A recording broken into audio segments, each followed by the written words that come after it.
پھر طلحہ رضی اللہ تعالیٰ عنہ آگے بڑھے اور انہوں نے سینہ سپر ہوئے، ہر تیر کو ہاتھ پہ روکا، اتنے تیر لگے ہاتھ پر کہ زندگی بھر کے لیے یہ ہمارے حضرت طلحہ کا ہاتھ شل ہو گیا، شل ہو گیا۔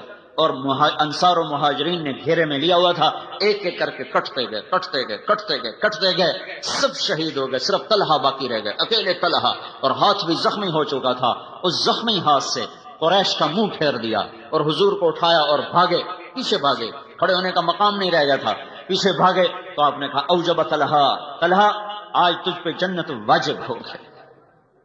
پھر قریش نے حملہ کیا، پھر حضور کو بٹھایا، پھر پیچھے زخمی شیر کی طرح پلٹ کے حملہ آور ہوئے، پھر قریش کے منہ دوسری طرف پھیر دیے اور پھر واپس آ کر حضور کو اٹھایا، پھر دوڑ لگائی، پھر آپ نے کہا اوجب طلحہ، طلحہ تو نے جنت کو واجب کر لیا، واجب کر لیا۔ پھر قریش حملہ آور ہوئے، پھر گھیرے میں لیا، پھر آپ کو بٹھایا، پھر پیچھے پلٹ کے حملہ کیا، وہ سب کے منہ پھیر دیے، پھر آپ کو لے کر بھاگے اور احد پہاڑ پہ چڑھ گئے، اور وہاں ایک غار تھا، اس میں جانے لگے، وہاں اوپر ایک چڑھائی تھی، وہاں حضور چڑھ نہیں پا رہے تھے، زخموں سے چور تھے، تو طلحہ اپنے سارے زخموں کے باوجود ہاتھ شل ہے، حضور کو اپنی کمر پہ بٹھایا اور پہاڑ کا پکڑ کر سیدھے کھڑے ہوئے، اور اس کے اوپر سے حضور پاک صلی اللہ تعالی علیہ وسلم اس غار کے اندر اترے۔ یہ انہوں نے پہچانا کہ یہ اللہ کا رسول ہے۔ آج کا امتی نماز نہیں پڑھ رہا، جھوٹ نہیں چھوڑ رہا، زنا نہیں چھوڑ رہا، عورت پردے پہ نہیں آ رہی، اولاد ماں باپ کی فرما بردار نہیں، تاجر سود نہیں چھوڑ رہا، ملازم رشوت نہیں چھوڑ رہا، کیوں؟ نہیں پہچانا اللہ کون ہے اور نہیں پہچانا اللہ کا رسول کون ہے۔ احسان تو آدمی زندگی بھر یاد رکھتا ہے، اللہ کے نبی سے بڑھ کر کوئی اس امت کا محسن ہو سکتا ہے؟ ساری زندگی رو رو کے گزار دی، پیٹ پہ پتھر باندھ کے گزار دی۔ خندق کے موقع پر صحابہ آئے کہ یا رسول اللہ ہمارے پیٹ پہ پتھر بندھے ہوئے، آپ نے کرتا اٹھا کر دکھایا کہ میرے پیٹ پہ 2 پتھر بندھے ہوئے۔ تو بھائیو یہ دوسرا علم ہے سیکھنے کا کہ میرا پیدا کرنے والا اللہ ہے، تم اللہ مجھ سے کیا چاہتا ہے، میں کیسے زندگی گزاروں، میری تو اللہ سے براہ راست کوئی بات چیت کوئی نہیں، مجھے نظر نہیں آتا، میرے سامنے نہیں ہے، میں کیا سمجھوں کہ وہ مجھ سے کیا چاہتا ہے؟ تو یہ دوسرا علم ہے، وَاعْلَمُوا أَنَّ فِيكُمْ رَسُولَ اللَّهِ فَاعْلَمْ أَنَّهُ لَا إِلَٰهَ إِلَّا اللَّهِ وَاعْلَمُوا أَنَّ فِيكُمْ رَسُولَ اللَّهِ۔ جاؤ اللہ کے رسول کے قدموں میں بیٹھو، وہ تمہیں بتائے گا کہ اللہ کیا چاہتا ہے، وہ تمہیں بتائے گا کہ اللہ کیا نہیں چاہتا، وہ تمہیں بتائے گا زندگی کیسے گزارنی ہے، تمہیں بتائے گا زندگی کا مقصد کیا ہے اور کاروان زندگی کدھر جا رہا ہے۔ یہ علم اس کے پاس ہے، جاؤ اس کے قدموں میں جھکو، تمہیں وہاں سے یہ دولت ملے گی، اور نہ کوئی فلسفی بتا سکے گا، نہ کوئی دانشور اور نہ کوئی دنیا کے علم والا، وہ تو سب اندھے ہیں، جاہل ہیں۔ وہ ایسی آنکھ والا ہے کہ آپ نے فرمایا میں آگے بھی دیکھتا ہوں پیچھے بھی دیکھتا ہوں، نماز پڑھتے پڑھتے آسمان کی طرف نظر میں نہیں اٹھائی، سامنے نظر ہے، اب آگے بڑھ گئے، پھر پیچھے ہٹ گئے، نماز کے اندر ہی سلام پھیرا، پہلی صف کے لوگوں نے کہا یا رسول اللہ کیا کیا، کبھی آگے کبھی پیچھے، کہا جنت نظر آ رہی تھی میں آگے ہو گیا، پھر دوزخ نظر آئی تو میں پیچھے ہو گیا۔ جو ان آنکھوں سے جنت دیکھ لے جو 7ویں آسمان پر ہے، اس کے دل کی نظر کیسی ہوگی؟ جو ان آنکھوں سے اللہ کا دیدار کر کے آیا اس نظر میں کیا طاقت ہوگی؟ موسیٰ علیہ السلام نے کہا یا اللہ اپنا آپ تو دکھا، کہ نہیں لن یرانی حیا الا مات، موسیٰ مجھے زندہ دیکھے گا مر جائے گا، ولا رطب الا تفرق ولا یابس الا تدہدہ، مجھے تر دیکھے گا بکھر جائے گا، خشک دیکھے گا ریزہ ریزہ ہو جائے گا، زندہ دیکھے گا مر جائے گا، یہاں نہیں کوئی مجھے دیکھ سکتا، دیکھنا ہے تو جنت میں آؤ وہ دیکھ سکیں گے، کہ نہیں تھوڑا سا تو دکھا، تھوڑا سا تو دکھا۔ تو اللہ تعالیٰ نے ایک تجلی ڈالی طور پر جو پلٹ کے آئی موسیٰ علیہ السلام پر، 40 دن ہوش نہیں آیا ہے، اور ادھر 7 آسمان سکڑ گئے، سدرۃ المنتہا بھی پیچھے رہ گیا، جبریل بھی پیچھے رہ گیا، عرش بھی پیچھے رہ گیا، 70,000 نور کے پردے بھی اٹھے اور اللہ اور محبوب آمنے سامنے ہو گئے۔ وہ آنکھ کتنی طاقتور ہے جو اللہ کو اپنے ان سر کی آنکھوں سے جو دیکھ رہا ہو، وہاں کتنی وہ سینہ کتنا طاقتور ہے جو اللہ کی تجلیات کو اندر پی جا رہا ہو، ہضم کیے جا رہا ہو، ہضم کیے جا رہا ہو، کتنا بڑا سینہ ہے۔ اللہ تعالیٰ زمین آسمان پہ ایک تجلی ڈال دے، ایک تجلی، ایک تو عرش سے لے کر 7 زمینیں جل کے راکھ ہو جائیں گی، 7 آسمان، لوح محفوظ، کرسی اور عرش اور زمین اور چاند اور تارے اور سیارے اور فرشتے اور جن اور انسان اور پتھر اور پہاڑ اور پانی اور جنگل اور چوپائے اور دوپائے اور آبی اور خاکی اور ناری اور نوری، میرے رب کے نور کی قسم ہر چیز جل کے راکھ ہو جائے گی۔ وہ کتنا عظیم نبی ہے جو اللہ کا نور یوں دیکھ رہا تھا اور بیچ میں کوئی حجاب نہ تھا۔ وَاعْلَمُوا، بھائیو یہ علم حاصل کرو، یہ علم حاصل کرو۔ ضرب تقسیم کے علم میں موت آ گئی تو ہلاک ہو گئے۔ وہ کیا دھن دولت ہے جس سے اوروں کے حوالے کر کے لوگ چپ کر کے جا کے مٹی کی چادر اوڑھ کے سو جاتے ہیں۔ تو یہ علم ہے جو سیکھنے کا ہے، یہ اس کے الفاظ بھی سیکھو اور اس کی حقیقت بھی سیکھو۔ الفاظ یہاں مدرسوں میں سکھائے جا رہے ہیں، حقائق کے لیے دھکے کھانے پڑتے ہیں۔ بسیار سفر باید تا پختہ شود خامیں، کتابوں سے الفاظ معلوم ہو، کتاب نہ ہو تو لفظ ضائع ہو جائیں گے، لفظ ضائع ہو گئے تو حقائق تک کیسے پہنچیں گے؟ کتاب کی حفاظت، الفاظ کی حفاظت یہ فرض ہے، ورنہ اصل ضائع ہو گیا۔ دیکھو نا، عیسائیوں کے پاس اصل لفظ کوئی نہیں ہے تو ان کی کتاب کا کوئی اعتبار نہیں، یہودیوں کے پاس اصل لفظ کوئی نہیں ہے، ان کی کتاب کا کوئی اعتبار نہیں ہے۔ اب صرف قرآن ہے جو اپنے الفاظ کے ساتھ موجود ہے۔ الفاظ ہوں گے تو حقیقت بھی ہوگی، الفاظ ہوں گے تو معنی بھی ہوں گے۔ تو میرے بھائیو، الفاظ کا سیکھنا، حقائق کا سیکھنا یہ ایک مستقل محنت ہے، اور دنیا کی زندگی چند روزہ ہے، پتہ نہیں کب موت آ جائے، کہیں ہم ہلاک و برباد نہ ہو جائیں۔ پھر اللہ کہتا ہے اعلموا انما الحیات الدنیا لعب و لہو، او میرے بندو یہ علم بھی حاصل کرو کہ دنیا کھیل تماشا ہے، یہ علم بھی حاصل کرو کہ دنیا کھیل تماشا ہے۔ اعلموا انما الحیات الدنیا لعب و لہو وزینۃ وتفاخر بینکم وتکاثر فی الاموال والاولاد کمثل غیث اعجب الکفار نباته ثم یہیج فتراه مصفرا ثم يكون حطاما وفي الآخرة عذاب شديد ومغفرة من الله ورضوان وما الحياة الدنيا إلا متاع الغرور۔ کا سیکھو کیا سیکھو کہ دنیا دھوکہ ہے، کہ یہ سیکھو کیا کہ دنیا کھیل تماشا ہے، یہ فریب ہے، سراب ہے، ریت کا پانی ہے، یہ دھوکے کا گھر ہے، یہ مچھر کا پر ہے، یہ مکڑی کا جال ہے، یہ آج وفادار ہے، یہ کل غدار ہے، یہ آج ہنسائے گی، یہ برسوں رولائے گی، یہ پل بھر کو ساتھ دے گی، صدیوں کی جدائیاں ڈالے گی، یہ ایک پھیرا تمہارے اوپر آئے گی اور لاکھوں پھیرے تم سے دور جا لگائے گی، یہ چند جھلک تمہیں دکھائے گی، پھر ہمیشہ کے لیے اوجھل ہو جائے گی۔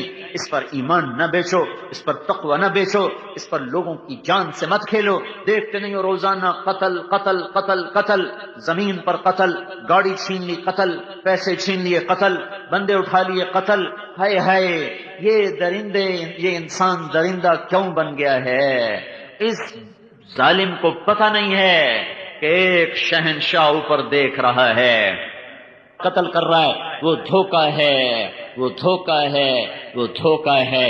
یہ علم حاصل کرو، یہ علم حاصل کرو کہ دنیا کھیل ہے، تماشا ہے، فریب ہے، فراڈ ہے، دھوکہ ہے، غدار ہے، مکار ہے، چند روزہ ہے، اصل پناہ ہے، یہاں کا رونا اصل، یہاں کی ہنسی عارضی، یہاں کی موت اصل اور زندگی عارضی۔ سورج چڑھتا ہے اور بڑی آب و تاب سے چمکتا دمکتا ہے، 6 گھنٹے ساتھ نہیں گزرتے کہ پھر اس کا زوال شروع ہو جاتا ہے، پھر چند گھنٹے نہیں گزرتے کہ مغرب کے افق کو چھو کر وہ دم توڑ جاتا ہے۔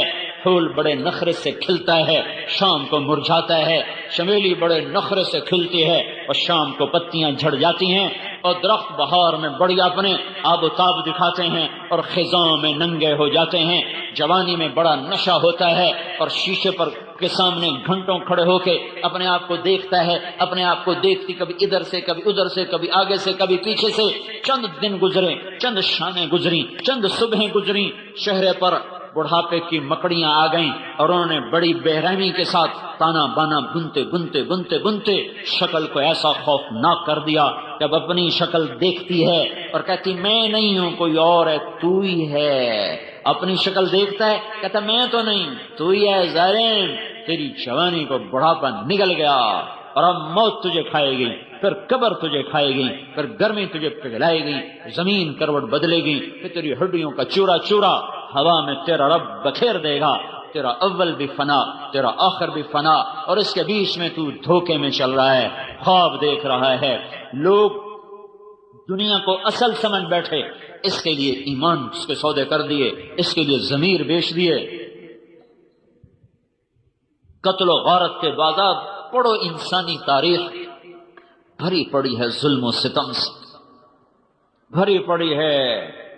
میرے نبی کا فرمان ہے ایک آدمی کے قتل پر ساتوں آسمان کے فرشتے انسان جنات کٹھے ہو جائیں۔ ایک آدمی کو ناحق قتل کرنے پر 7 آسمان کے فرشتے، سارے جن سارے انسان کٹھے ہو جائیں تو اس ایک کے قتل کے بدلے میں اللہ سارے فرشتے، سارے جن، سارے انسان اٹھا کے دوزخ میں ڈال دے گا۔ یہاں تو ایویں ہی لوگ قتل کر رہے ہیں۔ جاؤ سیکھو، کیا سیکھو؟ انما الحیات الدنیا لعب، دھوکا، کھیل، لہو، تماشا، زینت و تفاخر، ایسے ہی 4 دن کی شوشا ہے، پھر سب فنا ہے۔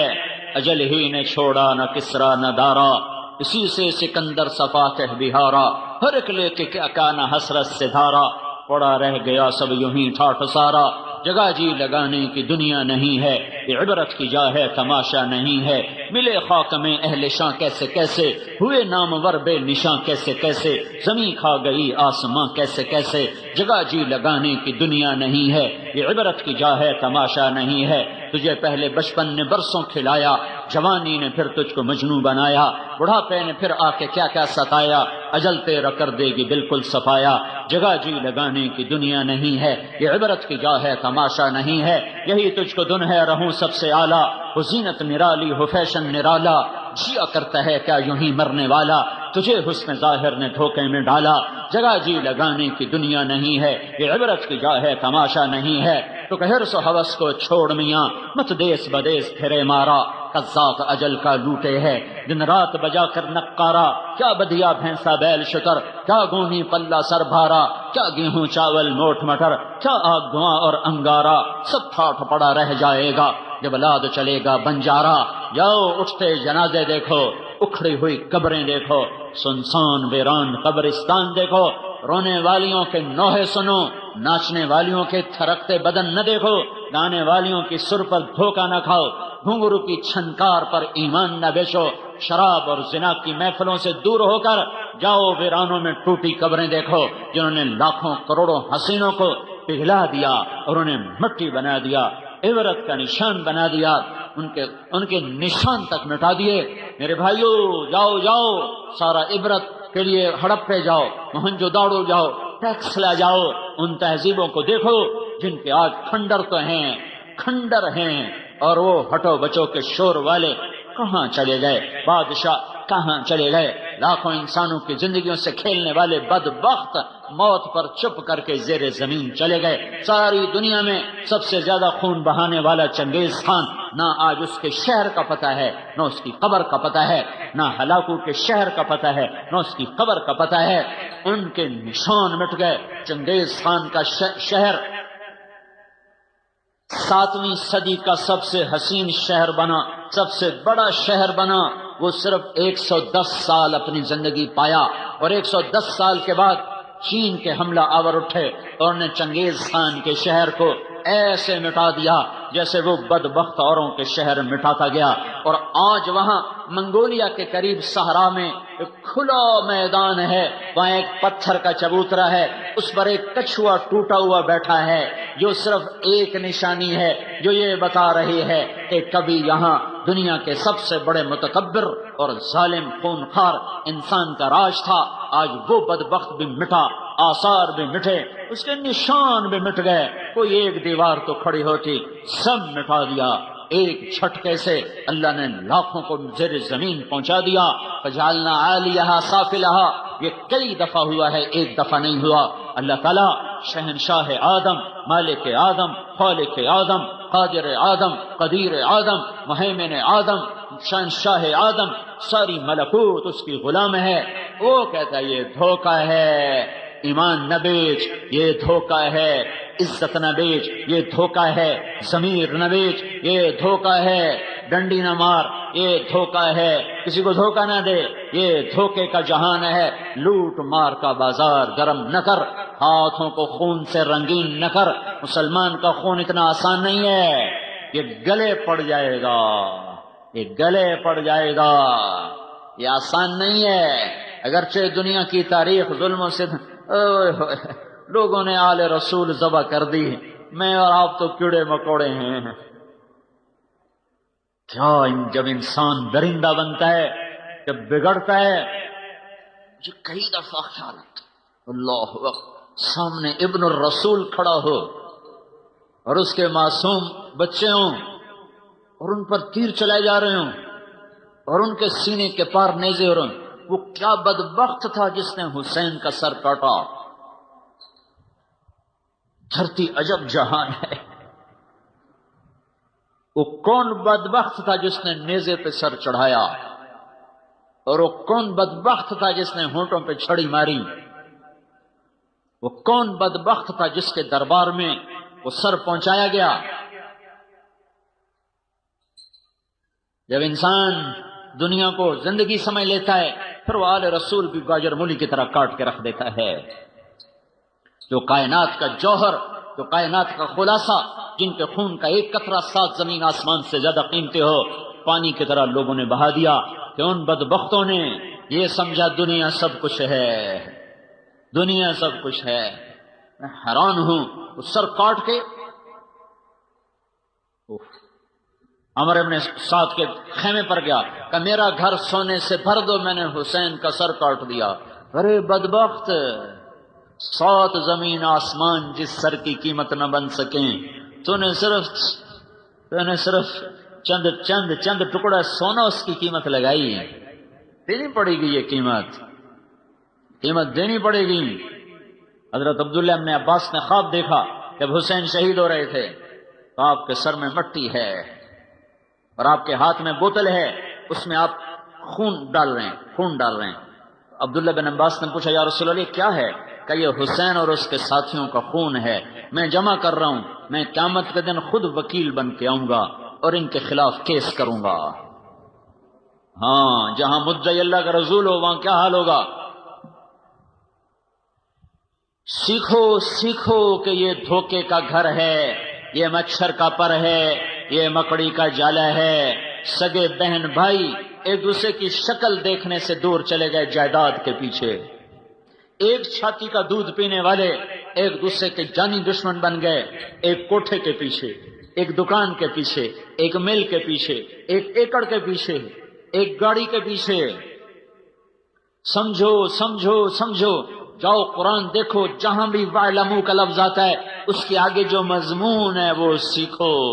اعلموا وَاعْلَمُوا فَاعْلَمُوا، جہاں بھی قرآن میں یہ آیا ہے وہاں وہ قرآن دعوت دے رہا، جا بدبخت سیکھ، پہلے یہ سیکھ کہ دنیا دھوکہ ہے، سیکھو کہ دنیا مچھر کا پر ہے، سمجھو کہ یہ فنا کی جھوک ہے، سمجھو کہ یہ گھاٹے کا سودا ہے، سمجھو کہ یہ مٹ جانے والا جہان ہے۔ جاؤ اس کو سیکھو، کہیں فیصل آباد کے بازار تمہیں دھوکہ نہ دے جائیں، کہیں ہرے بھرے کھیت تمہیں دھوکہ نہ دے جائیں، کہیں جھنڈے والی گاڑیاں تمہارے ایمان کے سودے نہ کر جائیں، کہیں یہ ممبر بھی بڑا خطرناک ہے۔ مولویوں کو جھنڈے والی گاڑی کون دے گا؟ مولویوں کا جھنڈا یہ ممبر ہے۔ اس ممبر نے ہزاروں برباد کر دیے، لاکھوں کو برباد کر دیا۔ عزت نفس پر کیا کچھ انسان کر جاتا ہے۔ علموا، جاؤ فعلم، جاؤ سیکھو لا الہ الا اللہ۔ علموا، جاؤ سیکھو رسول اللہ۔ علموا، جاؤ سیکھو دنیا دھوکے کا گھر ہے، دار الزوال ہے، دار انقطاع ہے۔ اللہ کی نظر میں مچھر کے پر کے برابر ہوتی، کافر کو ایک گھونٹ پانی نہ دیتا۔ اپنے نبی کو اللہ ایسا رکھتا گدھے پہ سواری ہو رہی ہے ہیں؟ اللہ کے نبی کو اللہ ایسا رکھتا کہ ایک گھر میں پوچھوایا کھانے کو کچھ ہے؟ کہا جی کچھ نہیں ہے۔ جب کچھ نہیں ہوتا تھا تو آپ روزہ رکھ لیتے تھے، اور جب بھوک کی شدت ہوتی تھی پھر کوشش کرتے تھے کہیں سے کچھ مل جائے، تو دوسرے گھر پیغام بھجوایا کھانے کو کچھ ہے؟ کہا جی کچھ نہیں۔ پھر تیسرے گھر، چوتھے گھر، 9 بیویوں کے گھر پیغام دیا، کسی کے گھر میں ایک دانہ نہیں ملا۔ پھر بھی آپ اتنے بے قرار تھے کہ آپ نے کہا اچھا جاؤ فاطمہ کے گھر پوچھو، اگر اس کے گھر کچھ کھانے ہو گئے تو وہ بھجوا دے، مجھے بڑی بھوک لگی ہے۔ وہاں سے جواب ہے یا رسول اللہ میرے گھر میں بھی کچھ نہیں ہے۔ تو اللہ اپنے نبی کے ساتھ تو یہ نہ کرتا، اللہ کوفے والوں کو حکومت کیوں دیتا؟ اللہ آل رسول کو تخت پہ بٹھاتا، ان کے سر نیزوں پہ چڑھ گئے، اور درندہ نما بھیڑیا انسان وہ تخت پر بیٹھے ہوئے ہیں۔ دھوکہ ہے کہیں بک نہ جائے انسان، اس پر کوئی سودا نہ کر بیٹھے۔ ایک بادشاہ ملک کافور اخشیدی، وہ قتیبہ بن بکار رحمۃ اللہ علیہ کی مجلس میں آ کر درس سنا کرتا تھا، اور سالانہ 1000 درم ان کو ہدیہ پیش کیا کرتا تھا۔ 18 برس ان کا درس سنتا رہا، 18 سال کے بعد ایک مسئلہ پیش آ گیا حکومتی سطح پر، تو وہاں فتوے کی ضرورت پڑی۔ ان کا ان سے فتویٰ، ان کی بڑی ہستی تھی، ان کا انہوں نے فتویٰ دے دیا تو پھر عوام کا جو دباؤ ہے وہ ٹوٹ جائے گا۔ تو وہ چلا گیا ان کے پاس، حضرت یہ مسئلہ ہے آپ اس پہ فتویٰ دے دیں۔ وہ ایک پیچھے لمبی کہانی، کہا یہ تو غلط ہے، میں اس پہ فتویٰ کیسے دوں؟ کہا یہ تو غلط ہے۔ کہا جی آپ غلط سلط کو چھوڑیں، بس آپ مہربانی کریں آپ فتویٰ دیں۔ کہا میں کیسے فتویٰ دے دوں، میں غلط پہ فتویٰ دے دوں؟ وہ میرے جیسا مولوی ہوتا تو وہ فوراً کہتا بالکل جی ہمیں ہر حرام حلال کرا لو، لے لو ساڑھے کو۔ اس نے کہا اگر فتویٰ نہیں دیتے ہو میرے پیسے واپس کرو۔ 18,000 دینار، آج کا 50 کروڑ روپیہ بنتا ہے۔ آج کا 15,000 روپے سونے کا ریٹ کھولا تو 18,000 دینار آج کا 50 کروڑ روپیہ بنتا ہے۔ کہنے ہمارے پیسے واپس کرو۔ ان کو پتا تھا مولوی بھوکے ہوندے نے، بالکل کتنے کھا پی گیا انہوں نے۔ کہا یا میرے پیسے واپس کر یا فتویٰ دے۔ کہنے کہ اچھا کرتا ہوں۔ گھر گئے، تھیلیاں ہوتی تھی، 1000 دینار کی تھیلی پر مہر لگی ہوتی تھی، 18 تھیلیاں، ان کی مہر کو بھی ہاتھ نہیں لگایا، اور آ کر اس کے سامنے رکھ کر کہنے لگے صرف اتنے پیسے پر میرا ایمان خریدنا چاہتے تھے، ایڈی تھوڑا مل ہے تو میرے ایمان دا ہے۔